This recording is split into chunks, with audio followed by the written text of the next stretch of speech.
Well, and in comes this WTO agreement, right? This World Trade Organization agreement, where this is like essentially like a framework that countries can use to implement into their own legal structure to say, hey, you know what, this is a great way to go forward based on a lot of research that's been done, a lot of expertise that's been put together. This is what we recommend, how you sort of put in the rules to put in subsidies or not give subsidies to specific fleets who are not abiding by the laws, not only of the sea, but also by their own country, which for a lot of countries who have signed on to the UN law of the sea is the same thing, right? So, I think that's really important coming into this agreement. So I want to get that, the reasoning why we're putting in this for a lot of our audience members here, and because this is all stuff we all had to learn, in terms of what's been happening with these subsidies. How does this continue to happen? In many countries, it does get a little out of hand sometimes, in terms of illegal fishing, as we've seen.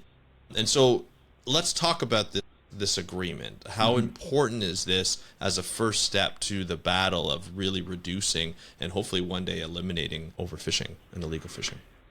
Yeah, I mean, as we said at the beginning, it's really important. We are celebrating this agreement, and we'll talk about this, and we'll probably talk about it right now, actually, about how this is just the first step. This was never intended to be the end of this discussion. This is, right. A lot of us are referring to it as Fish 1. Fish 2 is being negotiated right now, and we can maybe come on to that later. But yeah, I mean, it's incredibly important. What it does at the moment is it first tackles the worst it tackles who these subsidies are going to. It doesn't yet tackle subsidies because of the nature of certain subsidies being bad. It tackles who these subsidies are going to, like we said earlier. So what it does is these ratifying members, I think there's 112 now, are now bound by law to stop providing subsidies to any illegal fishing. Who determines whether it's illegal fishing or not? We'll see how that actually plays out in reality. At the moment, from the text, it says it's either the vessel that the flag state that the vessel is fishing under, the coastal state where the vessel is fishing, or if they're fishing in the jurisdiction of an RFMO, a regional fisheries management organisation, they can determine. So they're the three groups, the entities who can determine it's illegal fishing. Right. At the moment, we have all the kind of official lists of IUU vessels in the world. I think at the moment adds up to about 230 vessels. Okay. So hopefully there'll be a more stringent way of actually doing, because if it's only 230 vessels that are going to have subsidies pulled, it's not going to make a huge dint in the 22 billion of harmful subsidies currently provided.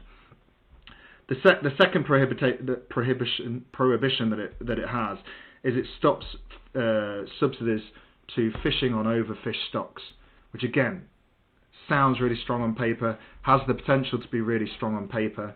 The entity that determines whether the stock is overfished is the country whose waters it's in. So it's kind of marking your own homework. There's also a bit of a loophole that says, if you have management measures in place that, show that it's going to, that are aimed to rebuild the stock, then you can keep subsidising. And again, it's the subsidising member that can be like, yeah, it's overfished, but, we've got these management measures in place that aim to rebuild it, so we can keep subsidising. So, again, it's a really great first step. Hopefully over the course of implementation, we can really tighten the kind of nut on that and be like, no, you haven't rebuilt the stock, stop subsidising it. Right. And then the last one is subsidies to fishing on the unregulated high seas, which is a small fraction of kind of global fisheries.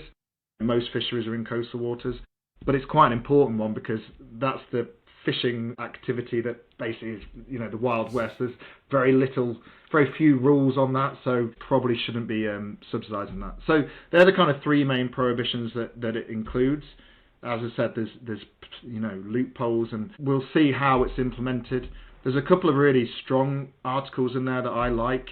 There's an article on transparency, so WTO members are now going to have to be a lot more stringent in the information they give to the WTO every year on the subsidies they provide, who they go to, what fish stocks are these subsidies impacting.